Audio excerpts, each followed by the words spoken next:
Hi, folks. Dan Bird here with the Daily Scan for February 20th, Thursday, the day before options expiration. And as I mentioned last night, normally the sell-off typically starts on Thursday. And it looks like that's what happened, although a lot of things came back at the end of the day. So looks like buy the dip is still the word of the day. I'm going to try to get this done in 20 minutes tonight. So I'm looking at my timer and I'm going to really try to get all this in. So we'll see. All right. So obviously, I am not a financial advisor. So anything I say is meant for educational purposes only. I am not making any recommendations to buy or sell anything. You need to understand your own trading style and take responsibility for your own trades. So is the market on the edge with the bear creeping up behind us? Well, we're going to find out here soon. Typically, the day after the 19th and after really for the next week is usually the weakest part of each month. So right on cue, we went down today. We'll look at some things and see if that's going to continue. I suspect that it will. I think this might be just the beginning. I think a lot of people thought that this was an opportunity to get in lower, and they wanted to do that before the market started to go back higher again. I think you're going to have another opportunity, frankly. So let's take a look first at the homepage. The market bias did not change at all today. Interestingly enough, really did not do anything. If we look at the market bias page, you can see right up here, everything on here tonight, the overall short-term, medium-term, long-term are all exactly the same as they were yesterday. So we had some reds, we had some greens, but nothing really changed anything. So everything's pretty much just like it was. So let's go back to the home page and look at a couple of things real quick. Look at the S&P. And what you'll see on the S&P is that it went down today and came back up again. now that you might think that's a hammer because I did candles in a technical Tuesday a few weeks ago. You can look at it in the on the video. But a hammer at the top is not a reversal pattern. I mean, it could be a reversal pattern to the downside, but it's not a bullish candle when it's at the top. You want to see a hammer. I'm trying to find one. There really isn't one in here. But that is not a reversal or a bullish candle at the top. That actually could be bearish. So we'll see. It's right at the top of its 1-day ATR range, though. So, and we've got about 6 days of a squeeze also. The squeeze doesn't tell you which way it's going to go. So it could go down just as easily as it goes up. So we shall see. Be interesting to see how things go into next week. Next week is usually the weakest part of the month. In fact, I'll show you that right over here on this right here. This is from Stock Traders Almanac. This is for February, and right now we are right here on the 20th. So we are right here. You are here. Options expiration tomorrow, and look what typically this goes back to 1950 post-election years, which is the dotted lines, which are actually steeper to the downside than the solid lines. So if February holds true to history, then we probably have more selling in store for us. That's what that looks like. So let's see what else can we look at today. Let's look at Bitcoin. Of course, Bitcoin actually went up today. So again, the reversal of what the rest of the market did. So Bitcoin actually had a nice candle. It's above the 21-day. So back to a bullish stance. It's actually got a squeeze as well. Quite a long squeeze if you take out these green ones in the middle. So the squeeze basically means it's like a coiled spring. It's getting ready to explode one way or the other. Looks like it might be to the upside, but we'll see. It's been in a sideways channel for quite a while. So 106 is what it needs to break out of. we'll see. So Bitcoin actually looked pretty good today. All right, let's go to the dashboard real quick. Look at equities. Everything's red. The VIX ticked up slightly, but it's not above 17 yet. So still okay. You can see right there, big sell-off in the morning and slowly started to come back in the afternoon. The S&P, the same thing. Everything kind of looked like that. Bonds, the 20-year bonds went higher slightly today as well. And gold also was higher today. Actually ended flat, but went up in the beginning and then ended flat. The today's sector summary has a number of defensive sectors at the top once again. We have technology right in the middle, communication services, and discretionary near the bottom. So again, defensive sectors are pushing the market, and that indicates rotation out of aggressive into defensive. Let's see if there's anything of interest over here. Mining.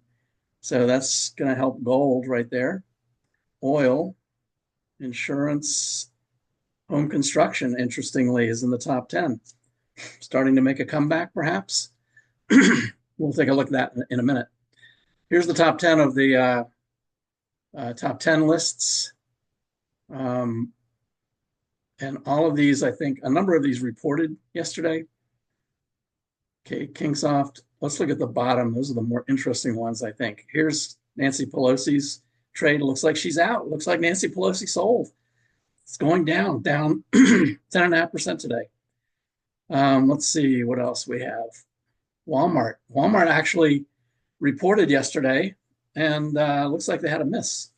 So Walmart is heading lower. Peloton definitely heading lower as well. Reddit has been heading lower for the last week. Axon, which was a real winner for quite a while, huge sell-off in Axon, down another 8% today, from 700 down to 550. So 150, more than 150 points in 2 days for Axon. That's not too good. All right, let's, one thing that someone mentioned on the channel, somebody said that I had said that when the Fed cut in September, that means we are going to have a recession. And that is not what I said. So it's important to listen to my words exactly. I did not say we were going to have a recession. What I said was, historically, recessions happen 6 months after the first Fed cut. That's what I said, historically. That's when they usually happen. That does not mean it will happen, just means historically, just like with Stock Traders Almanac, they go back 50 years and doesn't mean that it always will happen. But historically, that's what's happened. So let's take a look at that. Fed rate hikes and recessions. Right here on the website, it's one of the charts in the charts page. And what you'll see right here, we'll go back to these recessions back here. Back here, this is 1990. First rate cut was in August, and the recession started in July. So that one took 11 months from the first rate cut until the recession.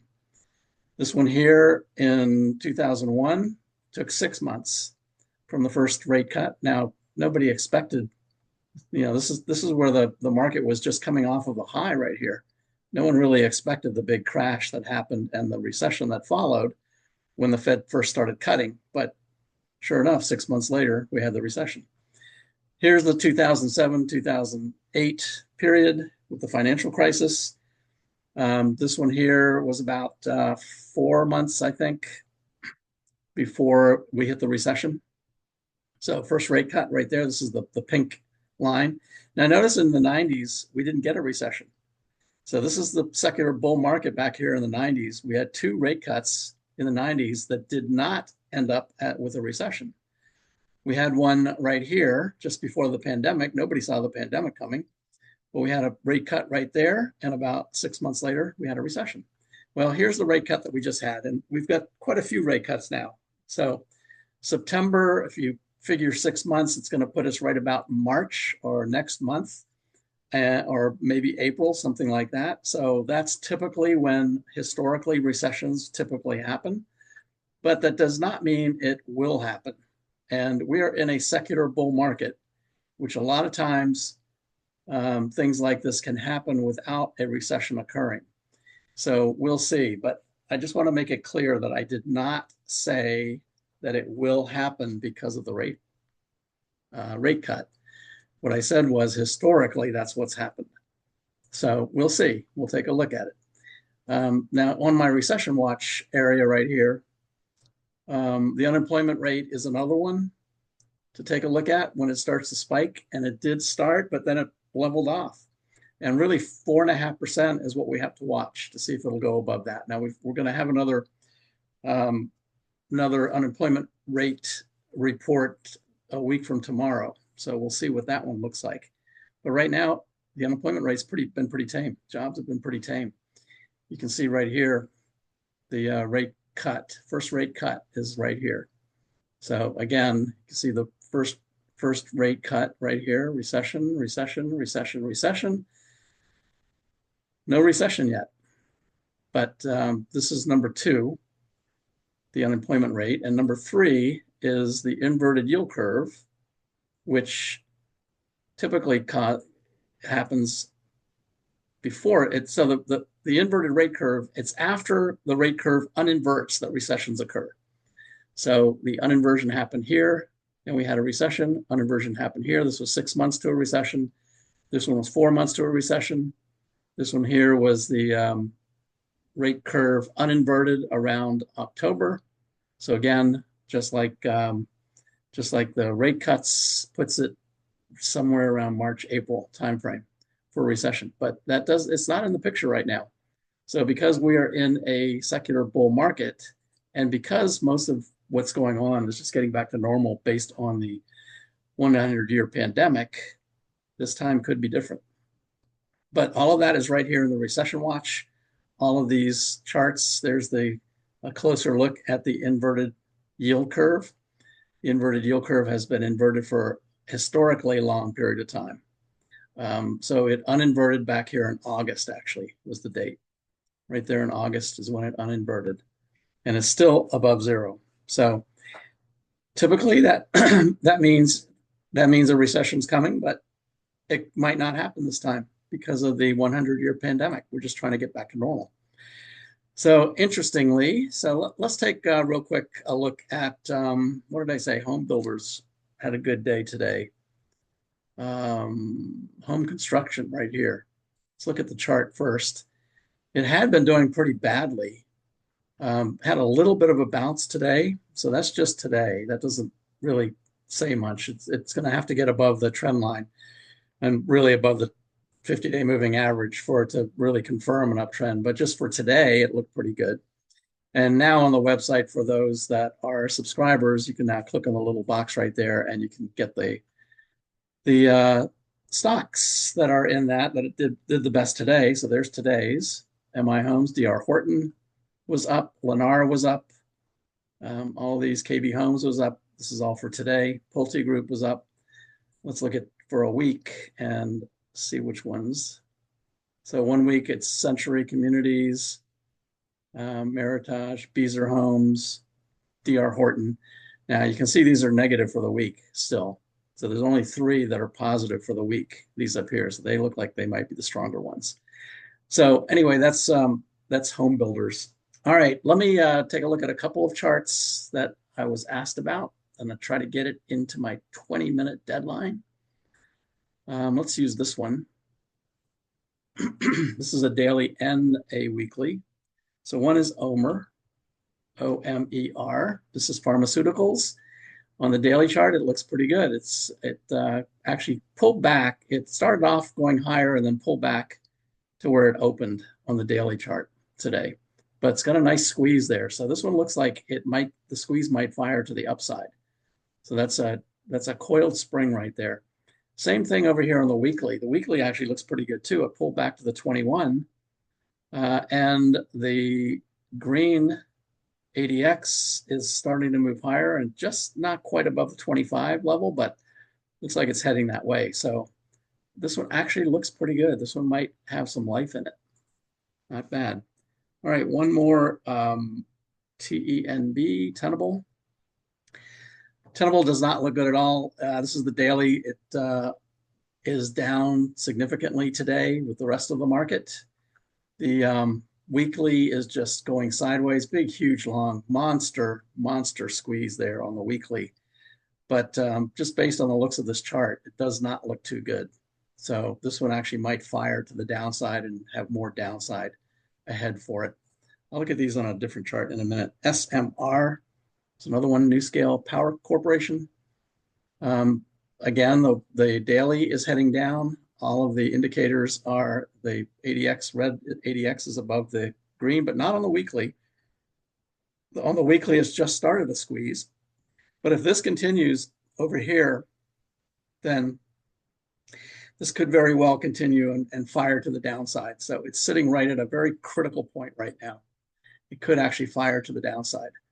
Let me actually look at these on another chart grouping that I just set up today. And the way this one is set up is now this has a monthly in it. On the lower left is a monthly chart. There's a weekly on the lower right. We've got the daily on the upper left. We have a daily with the ATR, average true range.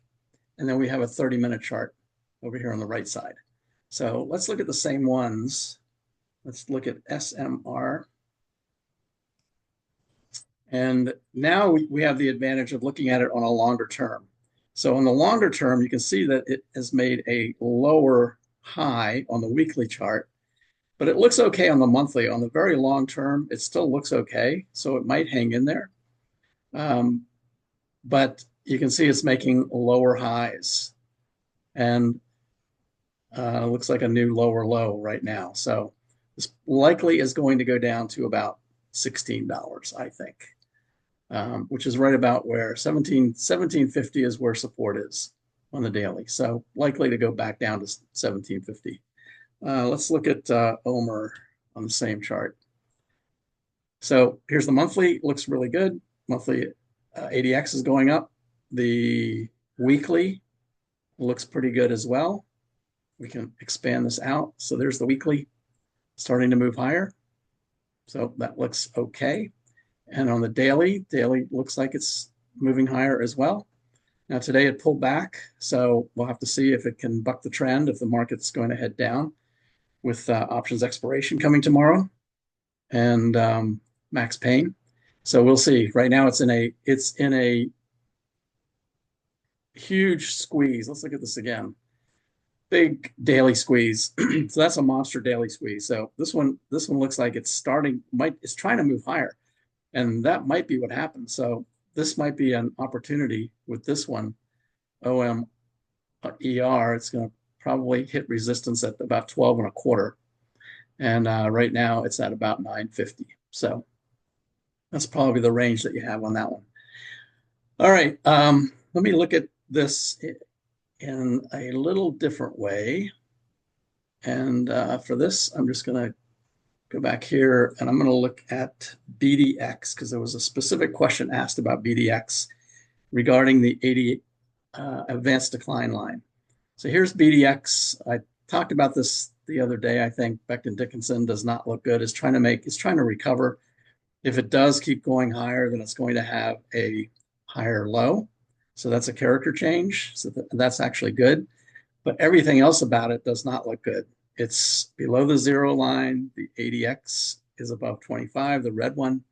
So all that is not looking good. This is a wider view, really sloppy chart. This is not one. It'd be very difficult to trade this. So if anyone that's in this, I hope it's for the long term because it would be really hard to trade this on the short term. This is a weekly chart. You can see on a weekly, the trend has been lower. It's below the cloud right now. So this one, and it's really heading down right there. So this one definitely looks like it is heading down. And then the question was, what about the AD line? The AD line is certainly heading back higher. They had earnings on February 5th. So earnings have already passed. However, so yes, the 80 line is heading higher, but here's the peak back here. So the peak was when the price hit the peak right there. It's trying to head higher, but short term, yes, that means it's closing at the top of its range, and you can kind of see it right there the last 3 days. It's been closing at the top of its range. That means buyers are coming in at the end of the day. It has a higher high and a higher low, but it needs to get above all these moving averages. It is outperforming its peer group, which is good, but it's underperforming the S&P. So even though the 80 line looks good short term, it has a lot of work to do, a lot of overhead resistance to get through before it can really prove itself. And the 21 day is at 232. So right now it's at 228 roughly. So it's got about $4 or $5 to see if it's going to break out. If you're not in it, I'd wait for the breakout. If you are, then and a long-term investor, then don't worry about it. This is just noise. Hopefully it will head higher. It does have dividends, $4.16, 1.83 yield on the dividend. So that looks pretty good. All right, so that's it for today. Let me know if you have any questions, if there's anything that you would like me to take a look at. Just by the way, 3 of the stocks in the daily scan did get stopped out today. Eris, Zeta, and Honest Company. Actually, all of these. Well, only one that's still in there is Laser. Let's just take a look real quick. Here's Zeta. Zeta's been actually going down quite a bit ever since this shooting star candle. This is when I moved all the stops up when that shooting star candle happened. It went down today. Actually looked a lot worse earlier today, but it bounced back at the end like most other things. We'll see if that holds. And I think everything is starting to roll over. So the next week or so, I think the market is probably going to give up a lot of its gains. Eris probably looks similar. Eris actually came back positive today. So that one looked like it might recover. Honest Company, Jessica Alba's company, right down on the original stop, but the stop was moved up because of Max Payne, and that one got stopped out. And Upwork was the other one. Upwork pulled back quite a bit today and ended near its low, so that one might continue. It had a shooting star candle the day before, so that one may continue to go down as well. And then the only one still in there is Laser. Laser actually did pretty well, stayed up above and ended at the top of the channel. A lot of them actually ended at the top today, so that was positive. I think it's mostly traders and maybe retail traders buying the dip, thinking that it's time to get in an opportunity when it pulls back. But frankly, I think it's going to go even lower. So we'll see. Anyway, that's it. We'll see what happens. Let me know if you have anything you want me to look at. And also, please like and subscribe to the channel. And so we can keep this going if you want to. And I'll see if I can look at more tomorrow. So 25 minutes right now. I'm not sure I can do it in 20. We'll see. Thanks, everyone. Have a great evening, and I will talk to you again tomorrow, end of the week, and options expiration tomorrow. Thanks.